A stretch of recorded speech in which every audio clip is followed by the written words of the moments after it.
My name is Sonia Crescioni. I am a student at the University of Puerto Rico. I would like to say hello to Dr. Opal Palmer Adisa. She's a Caribbean writer, female writer. And I would like to interview her on the topic of nation, language, and other topics. Very good. Hi. I would like to know why are you an advocate of nation language? Because I think it's, first of all, I think the way the people speak is important, and that has to be addressed in the literature. And so one of the things that I try to do, and I make sure I do, is to give the language voice and to give agency, because it is through use of nation language that my characters have agencies of their life. And nation language is the way in which they communicate with each other and the way they express their deepest feelings.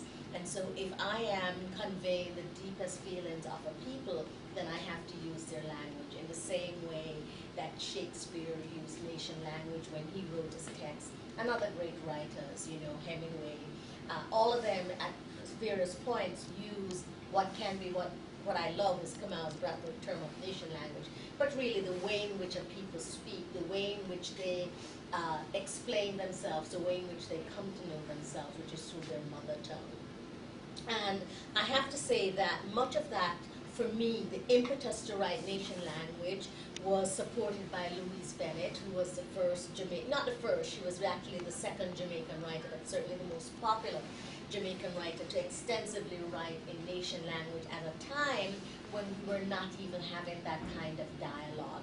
And she really gave people like me and those who came after, particularly dub poets, she gave us permission, so to speak, to write and speak and perform in nation language. So for the Caribbean, you know, we talk about nation language or we talk about Creole language. What we're talking about is a mixture of African and various European languages. And English is, after all, a mixture of Latin and French. So it, too, is its own nation language. But because of the colonial context and domination, it is privilege over nation language. But I don't think that should be the case. I think it's on par with nation language. And that while people, particularly educated people, can switch code, and I think switch coding is okay, too, the nation language is the heart, if you might, of the Caribbean. And so it's important that writers let that heart beat, so to speak, you know.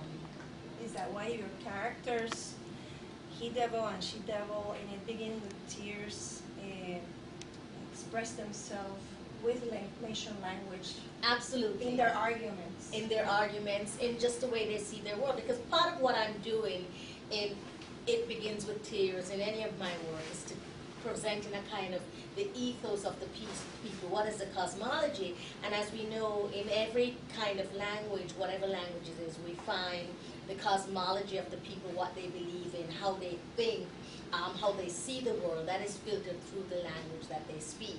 And so it's important that she-devil and he-devil, which is the alter ego of the village, speaks in that nation language and communicate in that nation language. Would they be able to communicate themselves the same way in English or in Spanish, perhaps?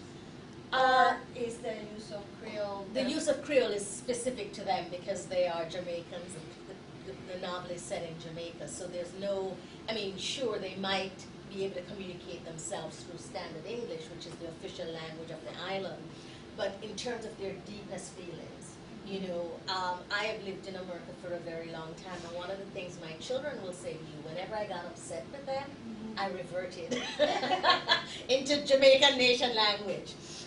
So it is at our core, you know, that mother tongue, and so it's important that she-devil and, you know, both of them communicate in that language, as do the characters, yes. And in communicating the topics of violence, healing, and slavery, what is the role of Creole?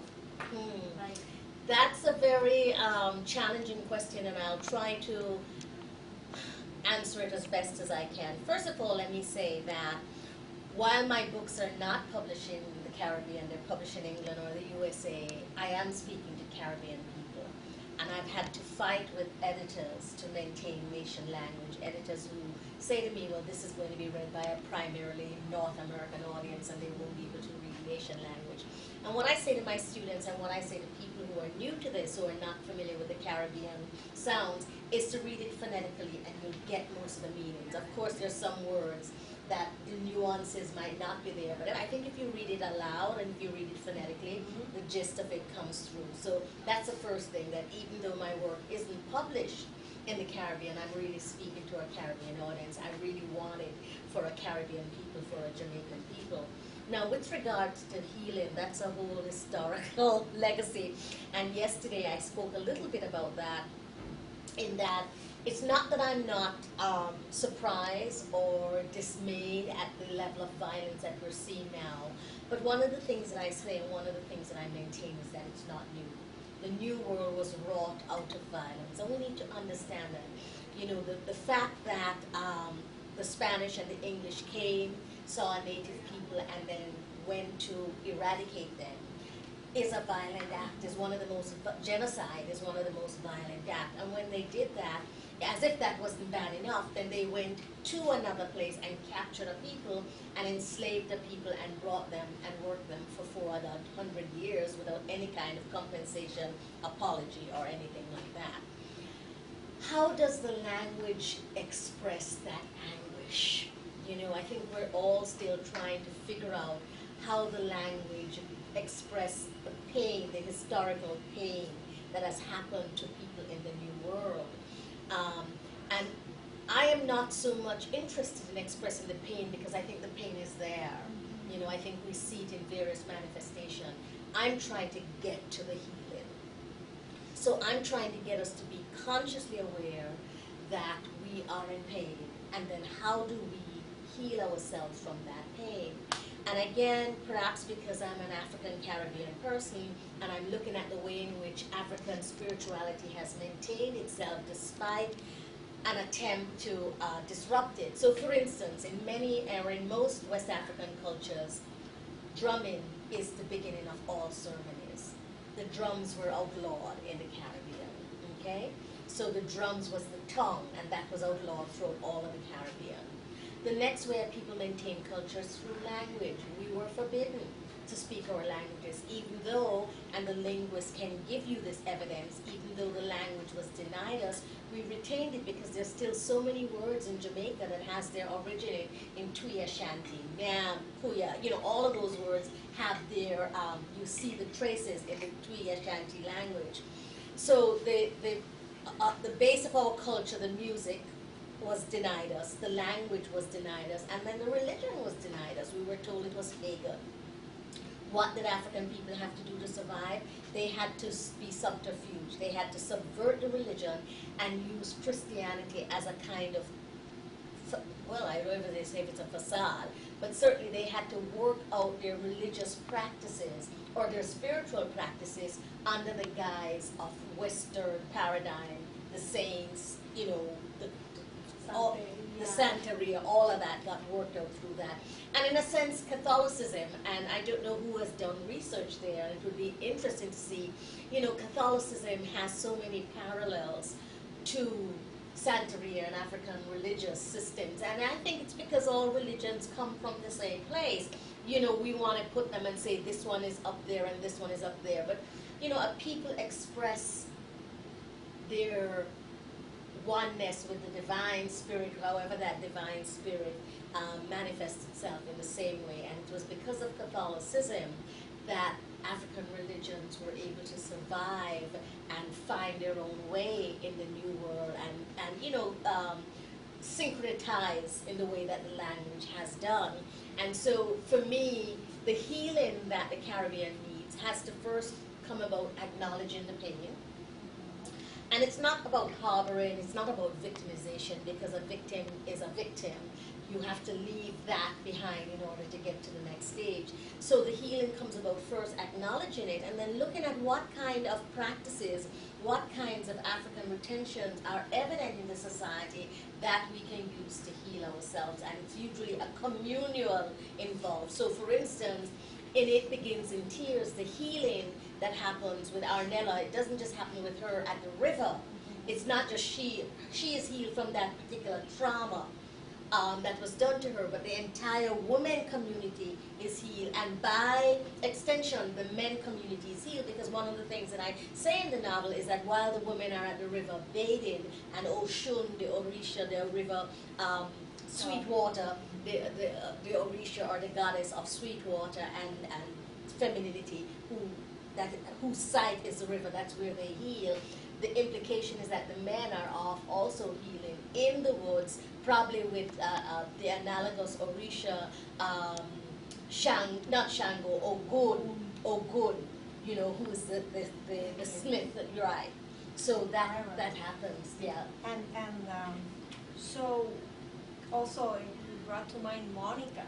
You know, she was like the person that they hated, some of the women, but she also found healing, and she ended up helping other women, the babies, raising another baby, because that community of women accepted her, even though at first they had rejected right. her. And let's look at that, because that's a very complex idea that I'm exploring there.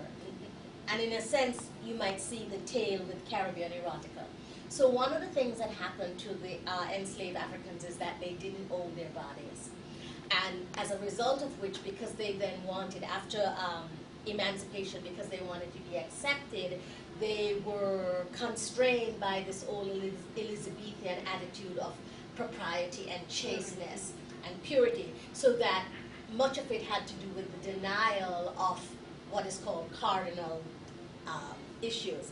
So Monica comes and she, in a sense, forces them to look at their bodies and to own their bodies, because when she emerges, emerges fully owning her body. Now, of course, that ownership has some kind of distortion, because it is rumored, and probably true, that she was either practicing some kind of prostitution, or she used her body as a means to excel economically in the community. But she comes fully possessed of her body, and it really riles up those women who are not, I wouldn't say borderline, but they have not yet freed themselves. And they're kind of flittering and fluctuating between this old notion of being proper and this old notion of being woman, what it is. And she forces them to confront that, which is why they initially attack her, because she's forcing them to confront something that they've been taught unconsciously is bad, and she's flaunting it in their faces, and she's tempting their men. So it becomes the Jezebel of the community, and therefore has to be punished. And one of the things that I did very consciously, why you say Monica, once that happens and the healing occurs at the river, she then not so much make a 360-degree turn, she still maintains her connection with her body, but she, because she's not divorced from her body, is not ashamed of her body, is therefore able to help, particularly the younger women coming to terms with their sexuality and their identity, and how that identity has to do with sexuality, which doesn't have to be distorted or maligned in the way that Monica's escape from the village occur. One of the things I'm also suggesting is that in order for one to come into themselves, which is not a new idea, and it's a trope in much literature, you have to leave so that you can find yourself away from the constraints of, you know, your community, and then you can return. But a return is always marked with, you know, some thorny issues of what does it mean to leave and return, what, when you've gone, when you were away from the community, what kinds of engagement did you involve in that somehow might be counter to the kind of puritanical values that the community endorses. And certainly Monica was very much deviated from those kinds of. She did have like a mother figure, because she had lost her mother, and the Obia, right? The Obia woman, that figure. Why is it so important in the literature? I want you to talk a little bit about that. Right. So in Jamaica, if you speak to anybody in Jamaica, most people, not anybody, they will say to you, obia is wrong, right? Because that's part of the African practices that is still very much popular in the society, but also has been maligned to be wrong.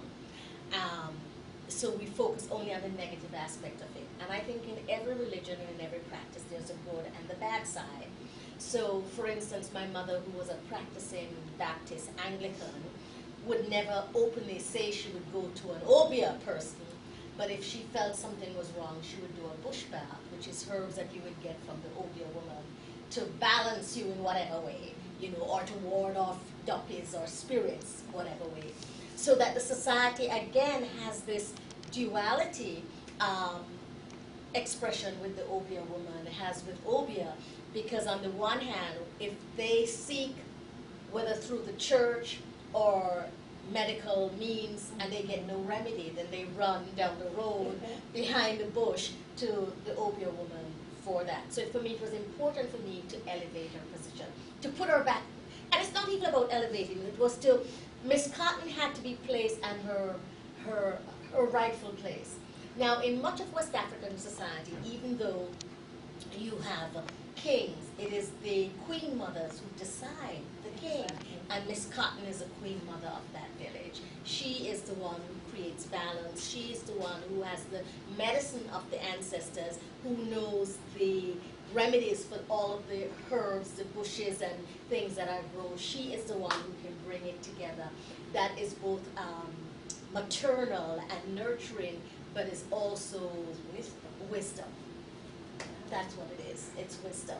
And so she embodies that. And I wanted to erect the obia woman back to her rightful place as a site of wisdom, as a site of nurturing, as a site of where the community needs to come to be healed. So I take it that traditional spiritual beliefs in Jamaica and the Caribbean are very important. Absolutely, and they still are. And I think now more than ever, more people are coming to understand the role of African religiosity in the Caribbean, and are in a way marrying it in a way which I think is useful. So they understand that it's okay to be whatever Judeo-Christian religion they belong to, whether it's Catholicism or Anglican or Protestant or Muslim, but that there's nothing wrong with also looking at these African practices that are sites of healing, that are sites of bringing the community together, that are sites of cleansing. One of the things about African practices is about balance. So much of the religion that I've studied, that I've participated in, is that always talks about you're out of balance, and what do you need to do to be in balance? Whether you need to take a bath, or whether you need to kill a chicken, you know, whatever it is to bring you back in balance with yourself, first of all, but in balance with the ancestor, because all of African religion that I have studied thus far has to do with we tend to mistake it as ancestral worship. It's not about ancestral worship. It's about keeping a line of communication with your ancestors who have passed over and who can bring you useful information. So my mother would say to me when I was growing up, such and such a person, dreamer. Oftentimes it was somebody who was dead. It was her mother or her father or her grandmother dreamed her and told her to do certain things. That is a line of communication with your ancestors. That's why you put out food for them. That's why you put out water for them, not because you're worshiping them, because you understand that there is even though they're dead, the connection is not severed. And so your job is to be open to the various ways in which they communicate with you, whether it's through dreams or through signs, or going to the obia woman who throw her cowrie shells and read what needs to happen. In Painting Away Regrets, the main character, she would receive the valuable information. She was going through a very difficult marriage from her grandmother. From her grandmother. And in fact, it is her grandmother. She loses her head in the breakdown of the marriage and in the process of divorce. And what brings her back is really when she gets still and listens to her grandmother, when she puts out water for her grandmother, when she sets up an altar for her grandmother. That is what then allows her to reel herself in from the drama and distraught of the marriage breaking down and what she thinks it means, and get to her core self. Who is she? yes, I've been practicing to being a lawyer because that's what I was told would earn me money. But I don't know. But at the core, I am an artist, and that's how I want to be. And the possibility to live as an artist, to be in sync, to not be disconnected from yourself, which so much of us are taught in society. Do this because it's going to, make sure that you live a safe, economically solvent life, as opposed to being an artist, which many people in the Caribbean still doesn't think is a viable way to go. So what happens with Christine is she has been moving away from her path, and in a sense the divorce brings her back to her core self through her listening to her grandmother, who talks to her, who's dead, and who talks to her through dreams, through this other sense, and brings her to understand herself, and that the path she's on is a disruptive one, not just for herself, but for her ex-husband Donald and for her children, and that she really needs to be still and to accept who she is and what she is. And was it conscious, like, that you selected that character? I mean, or do you use free association? When you try to, because I sense that there's certain... This novel was very much plotted. In other words, I worked on it for 3 years, but it's really 5 years, and I really thought about what it was I wanted to do.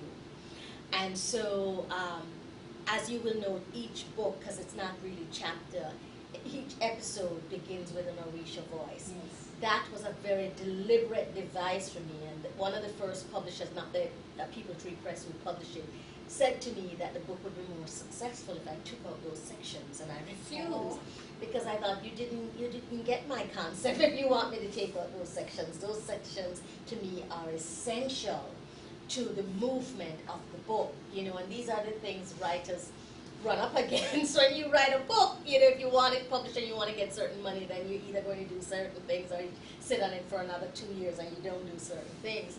So it was very conscious for me in terms of plotting the book, in making sure the Orisha voice and that kind of spiritual element weaved in and out of the book as the characters move through their lives. And initially I knew that there had to be some connection between Christine and her ancestors, and I didn't know how far it was going to go. And it was interesting when I got to the section where she and Okello actually met, and then to bring in his ancestral voice, which in a sense, which is what sanctioned their relationship, because his ancestors also sanctioned their relationship, and Crystal's grandmother, as you know, did not sanction her relationship with Donald. And so that's also part of what I'm saying, that, nowadays we'd like to think we're independent and we just get married and it has nothing to do with anybody else. And the premise says, yes, it does. Absolutely it does, and you need to be mindful. You marry your husband's family. Right, you marry your husband's family and vice versa, and you need to be mindful of what that connection means and that it's approved. Because chances are, if it isn't approved on that level, then the kind of turmoil and chaos that Crystal and Donald went through is likely to happen. When you write and you, like, I'm very sorry about what happens to our children. Do you purposefully select a character and say, okay, I'm going to talk about this social problem that we have about child abuse, misogyny, and you say, okay, through this person I'm going to express my denouncement or my opinion or my how sorry I am about what's happening. Right. My work is really a commentary on social issues that impact our community in a negative way, and an attempt to offer an alternative, more viable ways. And I think based on the time frame that we're living in, the very rapid pace, the emphasis on nuclear family, which is wrong in every culture, it does none of us any good. It becomes very difficult, and some of the issues that we face, some of the social issues, whether it's child abuse, whether it's divorce, gets exacerbated because of this whole sense of isolation. And I have to say very honestly, I don't think I could have written Painting Away Regrets if I myself had not gone through a divorce and had not encountered a U.S. court system, and my children had not encountered other children who were the product of divorce and all of the issues that we don't even think about that mitigates. So yes, I was very deliberate in looking at what does it mean and how do we resolve those differences in a way that is less harmful to our children. It's, oftentimes when we think of divorce, we think about the two adults, but they are really minor in comparison to the children that are involved and the devastating impact that has. And what do we do to mitigate that? What do we do to heal that? So yes, I do select certain characters to present a problem and then define a way to resolve it. Yesterday at the reading, I talked about that extensively, particularly with my short story collection, Until Judgment Comes, where I was definitely looking specifically at male and the ways in which many mothers unconsciously berate and abuse their sons, and trying to suggest that might lead to the kind of misogyny that we see in the society, in that if male children are constantly berated and demeaned and abused by their mothers and their female teachers, then there's no model to grow up to be protective of women. There's no model to grow up to love women. It's like unconsciously taking. It's a vicious cycle. Yes, a vicious cycle. It's like, a kid who was raised by alcoholic. All of the sociological evidence suggests that 9 out of 10, that child is also going to turn to be an alcoholic, even as much as they profess that will not be them. But that's the pattern that they've seen and have been brought upon them. It's very difficult and challenging to break that pattern without some kind of outside intervention. And because we in the Caribbean have not had spaces of healing or rituals for healings, which I think we need regularly, then I think my role as a writer is to find those spaces that at least allow some people to get inside and to look at what's happening and to see how they can ameliorate or stop those conditions so that the cycle. I really think that a lot of this violence has to do with the violence that is just generalized in our society. I mean, I am very anti-spanking of children, and I raise my children without spanking, but many people in the Caribbean are not. They feel like you have to beat the sin out of them, which I think is part of the legacy of slavery, because that's what happens to slaves. They were beaten for everything they did, and it didn't, in fact, oftentimes it supported the rebellion, so we should look at it in the same way. And I used to work in prisons in California. I worked in San Quentin prison, teaching poetry to prisoners, and most of them, 9 out of 10 of them, were brutalized as children. So if their humanity and their emotional sensibilities are beaten out of them at a very young age, then they can't extend that to anyone else. And we don't seem to understand the correlation between that. Many parents think they're beating their kids and emotionally abusing their children to get them on the right path, but I don't think it works that way, and I think we have to look at different parenting strategies for the Caribbean. About women, it begins with tears. You have different types of women. So I would like to know your view on the role women play in society, and let's start with that. Okay. So I was raised by a very strong woman. My mother did not take anything from anybody, and my parents got divorced when I was 4, so I was raised by a single parent, although I had uncles, and I was, my father was around and we spent summers with him. But also I was raised in Jamaica at a time when the market women were formidable. And so my mother would, and it was a time, supermarkets were just starting to come in, so people went to the market every week to get fresh fruit and food and stuff like that. And I would see these women sitting in the market, so able. I mean, the markets in Jamaica were controlled primarily by women. The meat section might be, the butchering were men, but the force of the market were women, and they were clearly in control. and they were so vigilant and alert. I remember once going to the market with my mother, and I think somebody, and the person might have been hungry, tried to steal something from a market woman, and she took up her big, she wasn't a machete, it was like a big butcher knife, and she said, "Your teeth it, I cut it off." And that was all, you know, and then the other woman rallied around her. So I grew up with a feminist doctrine even before the word became popular. And for me, women have always been strong, not beaten and downtrodden, and have always made their own decision. And it's an interesting thing that happens in the novel, because people say to me, well, why is Arnella and, what's her cousin's name? I forget, it's been so long. You know, why are these two characters, if you're a feminist, why are these two characters sharing a man, right? And because they seem to do, their cousins, and they are there for. Valerie?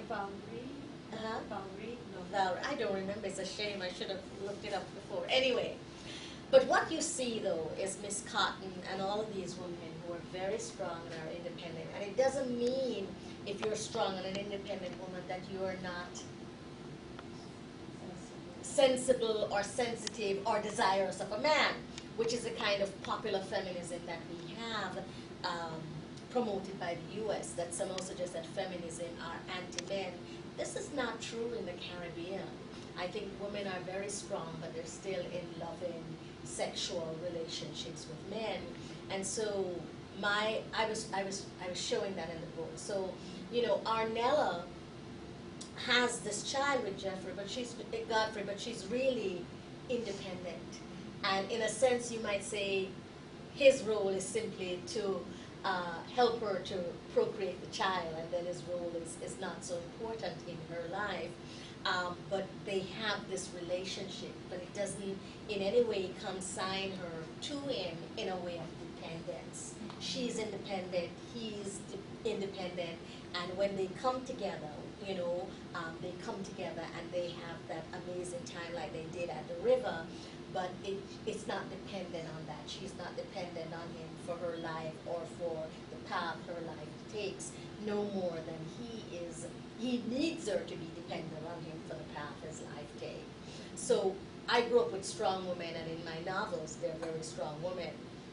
Even in the new novel, Painting Away Regrets, the second novel, Christine is a very strong woman, you know, and that is some of the underpinnings that erodes their relationship, because she's doing her own thing, and Donald really wants a much more submissive wife. He would never use those terms because he's an educated man, but he really wants a wife who would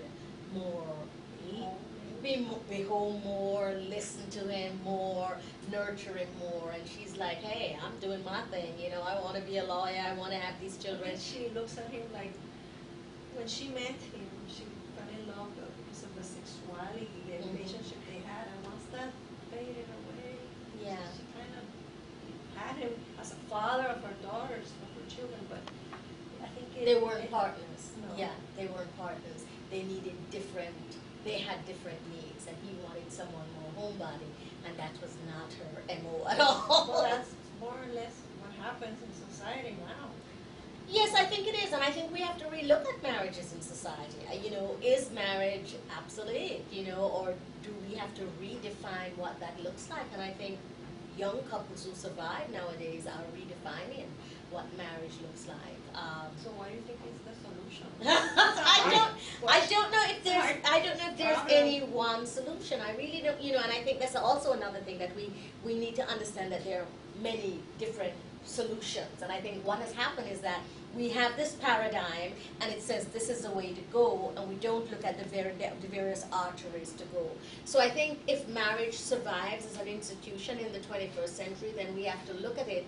We have to shift and change the paradigm, and I don't think it should be monolithic. I think there are mere different strands that it go, and I don't have a definition of what that might look like. I have two daughters, and they're very different, and I imagine if they get married, they're both wanting to get married, and they probably will, but I think their marriage will be very different. One daughter is an actress and a singer, so her, you know, and the other one is a sociologist, so I think their marriages will be very different, and I think the society has to allow for that. And in terms of language, Mhm.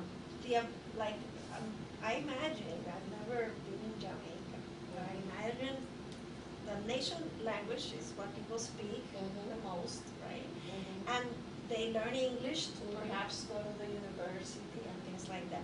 The ability of a woman to speak the language, the English language, does Mhm. that help her or give her power or? Well, it gives her power depending on her class. Oh. And it's very much class based. And you know, language is a continuum, so everybody learns English. It's the standard language. And certainly when I was going to school, you weren't even allowed to speak nation language in school. You could get detention. It was, oh yeah, I went to Wilma's High School and you were not. Once you entered that gate at 10 or 11, you were not expected to speak nation language. You could get a detention for it. So that was drilling to us. That has changed. Thank goodness. That has changed in Jamaica. And nation language now is widely accepted. I think it is because of the dub poets and writers. So nation language is very widely accepted and it is spoken much more commonly. But yes, people are still taught standard language, and standard language still has currency. So that if you want to work in a more white-collar job, if you want to be in a university setting, you are expected, even if you speak nation language, to be able to switch code when you are in those settings. So yes. And are women seeing the same as men in terms of power, in terms of? You know what? And I think this is not just true of. We have a few women prime ministers now, and Brazil has a woman president. It's just what is happening. I mean, I think the majority population here is probably women. I think there is that. At one time, education. First, the boys were educated and the girls were second because they were going to be getting married and stuff, and now because of the economy, that is not the case. I think, and women have always, and biologically, the biologists can attest to why there are more women than men, because women babies tend to be much more resilient than boy babies. That's what I read. But anyway, the population is predominantly women, and that's true in the Caribbean. And I think Caribbean women and Jamaican women have a lot of power and are on par. And you see them, we have our prime minister as a woman. So you see them in all strata of the situation. I mean, as I was growing up as a child, I could not have imagined a woman prime minister. It would not have been accepted or allowed. And now it doesn't seem to be a big thing. So the power balance has shifted. And I think women and men are more on par. And certainly when I go home to Jamaica, I see a lot of women in high political and economic places as leaders in a way that they weren't there when I was children. And let me see. Do you have anything else that you'd like to talk about that I have not asked you? And I know there's so much that we could. Well, let me just say this, that as a writer, I have always wanted to be a source of change in my community, to not just record their lives, but to offer an alternative. And I think that in each of my work, I'm exploring different sociological issues that impact us and presenting some alternative, or at least I'm raising the issues to a conscious level. I'm saying these are some of the things that I feel has held us back, has created division in our communities, and I think we need to look at them so that we can move forward in a more positive level. So that is definitely the trajectory, if you might, of my work, and it continues in that vein. And to celebrate the culture, I'm very much, neocolonialism has its tentacles, and I think in some ways it is probably much more devastating, or as devastating as colonialism, because of its subtlety and its seemingly evangelistic mode, but it is very much evangelistic, and I don't mean to talk about Puerto Rico because Jamaica has the same. I couldn't help but reflect as I was driving through and I saw all these chain places that are America, how in some ways these malls look just like they look in Southern California or anywhere else in the USA. And I think that's a shame, because what it does is that it erases a nation identity and a nation culture. And it's not that I love foods from all over the world, and I love the ability to get foods from all over the world, but I think what a lot of those chains represent is bad food and bad products that do not in any way help us, and that they, in a sense, erode local craftsmanships or local palettes in very negative way. And I would hate to think that the world is this one flat place. And so I think we have to be very vigilant, you know, and that's something that I'm looking at and exploring more in my work, is how vigilant we have to be. I also think it's time that the trend gets reversed, that the immigration, some of our best people, of course some of our best people are here, but a lot of our best people still have to go out to seek opportunities, and I think writers need to begin to address that and begin to address reverse migration, and you know, what it means to return to the island educated and to develop the island inside from rather than from outside. So these are some of the issues that I'm grappling with and that I will be addressing in my work, and that I think are important for the Caribbean. You know, we have been stressing tourism, and I have nothing against tourism if it's equal. Reverse migration, Louise Bennett talked about. Yeah, she says colonization in reverse, and now I'm talking about reverse migration. So yeah, you know, so she was talking about what happens when Jamaicans and Caribbean people went to England and how they changed that. And of course, if you go to London, you see how Caribbean people or people from India have changed that landscape and the palette of English people. And that's all well and good, but in the meantime, the Caribbean has less and less resources for it to be developed and to be viable for the people who remain or for the people who come. And tourism is still in balance, because most people, when they come to the Caribbean, they don't think of like when they go to Paris where they're going to see culture, or England. They come to relax. You know, it's like a little dream vacation where they relax and they're served by the natives and we're exotic, and they don't see the historical and cultural importance. So I think for Caribbean people and for tourism to be viable, we really have to emphasize cultural tourism and ecotourism. Yes, you could come here for our beauty, but let's be careful that we don't alter that beauty to suit you, so that we don't cut off the beaches with these high rises, you know what I mean? Or we don't cut down the forest so that it's more convenient for you to grow drive-through, so that we maintain and preserve the ecology as well as the culture, and that then becomes something that people come to Puerto Rico or Jamaica to see and to enjoy.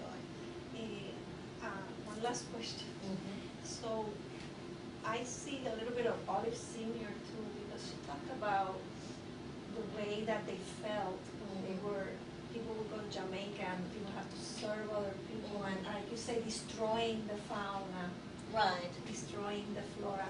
And also in terms of your influences, I hear Brathwaite and I hear Miss Bennett. Who are your I want to ask you about your influences. Who are your major, perhaps the people that you look up to or that you began writing? Right. Well, for poetry, it's Kamau Brathwaite and Pablo Neruda, who are still two of my favorite poets. I love both of them, and whenever I want to look at craft, look at the way in which, you know, Neruda was a highly political poet, as you know, and also an amazing sense of language and integration of culture. And so he has and remains one of the, if you might, forefathers of my literature. Amy Césaire of Martinique, the late Amy Césaire of Martinique, I remember, I don't know how old I was probably 16 or 17 when I read the translated Return to My Native Land. It just literally blew off the top of my head. And it gave me permission to write, and it gave me permission to be Caribbean and to be proud. So certainly Amy Césaire, Louise Bennett, Kamau Brathwaite, Pablo Neruda. And then I have to say that much of my feminist work is influenced, like people by Toni Morrison and Alice Walker and oh goodness, you know, Paul Marshall, the Barbadian writer, very much influence also how I approach and help to give me permission on various other themes that I wrote. And someone like Bechi Emecheda from Nigeria, the Nigerian female writer, I love her work, and was exposed to her work early, also influenced. I don't want to make this a very long interview because I know you have to give a conference. But I just want to say Caribbean Passion for me was the first book of poetry I read in one of the classes by Loretta Collins. I fell in love, especially with the dance hall, or with the poems about passion, about love, and that's what brought me to you. And then I learned about the other stuff. Yeah, yeah. And you know that collection was again a very deliberate collection. And its deliberateness, in a sense, I hadn't thought about it then. It really is the forerunner to Caribbean erotic, because both the cover, which was my design and very carefully plotted, Right. yeah, and the content of the poem was about expressing a passion that I knew was very evident and shared in the Caribbean that we somehow didn't want to talk about. You know, a lot of writers weren't talking about it, and I felt this was really a strength, our strength. It kind of liberates you. Yes, and I definitely wanted to talk about it and to sing about it, and so that collection, in a sense, is my most mature collection. It's my collection where I declared that I was woman, and I was proud to be woman, and I was independent, and I was both in my body and in my head. Talking about taboo. Right, talking about taboo things, which I continue in this new collection, Four-Headed Woman, yes. Thank you very much. Thank you.